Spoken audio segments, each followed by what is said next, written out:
I was just laughing, thinking to myself that this is a really cool guitar. It's my second guitar that I ever got. I think Santa got it for me. Santa got it for me. Epiphone or Epiphany, I'm not sure how to say. But it just kicks ass. It's always had a kick ass quality, but it weighs a ton. But I was just thinking, guitars like this are very easy to maintain and very easy to tune. It's just string up. Bridge work is really easy. I was thinking Jeremy Clarkson buying like a Ford GT and the thing doesn't even start up, you know. So I spent summer holidays where I was working for my summer holiday, and I bought a Stratocaster from Germany. And it sucked. Now you buy a supercar and it doesn't even work properly, like the real Mexican Stratocaster. And compared to like that bad boy over there, was like was great. And the little crappy Fender amp I used to have with a fucking DS1, it sounded amazing. Like those that DS1 and maybe a wah pedal. It's freaking awesome. And it didn't work. I even started changing out all the pickups. Didn't really make much of a difference. I actually preferred the ones before the laces, but it's like fucking, I'm just gonna leave them in because it's something new. I still have all the old pickups. I'm gonna put them in my original Richwood. But I'm saying,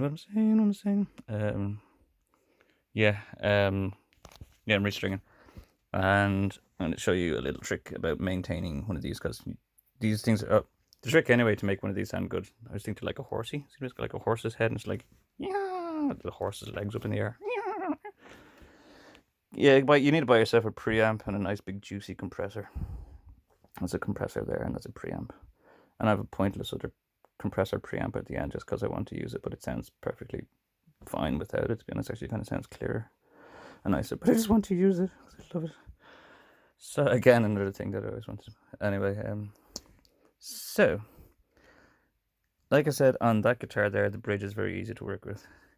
You pay a lot on these guitars for this big tremolo spring system that kind of is supposed to hang and suspend about a millimeter above the bridge.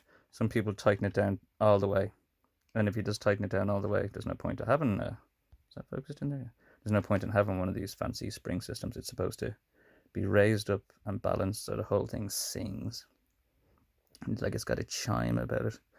And if you don't do it properly and you just ground it down to the ground, like I've seen some people do, you may as well just have a solid block tail, which works fine. But the whole thing about these things is it's supposed to sing and has a vibrational quality about it. Yeah, but it's very difficult to get it right anyway. So what I'm doing here is there's two aspects. I've already done this video, I'm pretty certain. Two aspects to consider.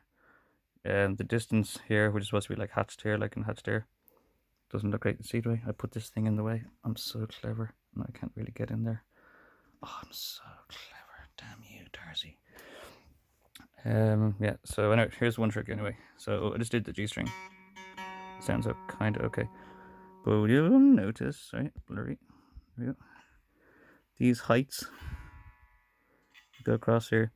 They kind of ought to want to match the curvature of the neck a bit. See, there's a curve on the neck. They kind of want to match the curvature on the neck. Mine are a bit jaggedy and a bit weird there to make like these strings work. But you'll notice that, see, folks, that they actually design. See, these ones are really low here and these ones are really low here. So where am I? Oh, there. It is very set out that you have exact pins per saddle. Here, there are saddles. Now, I was using a toothpick for this before I remembered I got a micro tool kit for like phones. This is like jamming the freaking, because I didn't want to grind down the star holes, so I was using a freaking toothpick and it was like painful. It's like, oh sugar. So anyway, long story short, can see it, can you? Right there. I'll turn this light. They have these two little legs. Each saddle. Shadow. Is my hand in the way? Is my hand or what's in the way? The light. I'm just gonna zoom in to show you. So each saddle has these two little legs, and they twist and turn. And you can raise it and lower it. But what I've noticed is when you twist and turn it, you might leave it.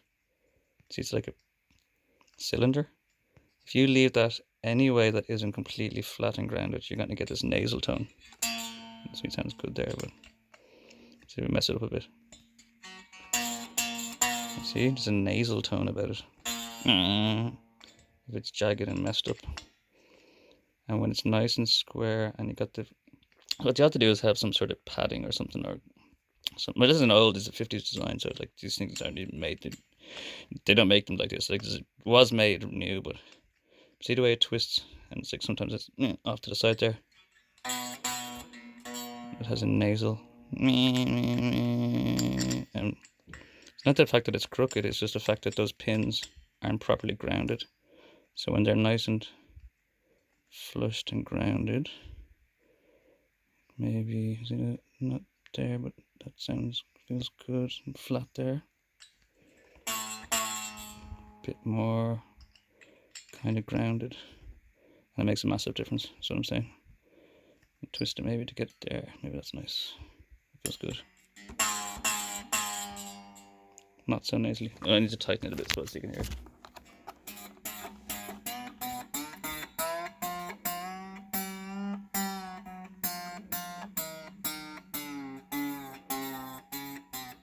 I would try it with a really crooked pin just so I can kind of prove the point. I don't need to prove my point. You gotta believe me. You gotta believe me on this. Darcy, look at my nails. Darcy whiskey. Just make it crooked. It doesn't matter about the action right now. The height and load, the height and loudness of this will match the spring. The string fizz or the string buzz. It'd be easier to articulate. I'm trying to make this bad with her. To make this bad on purpose. Here, that feels crooked. Here we go. So it's nasal.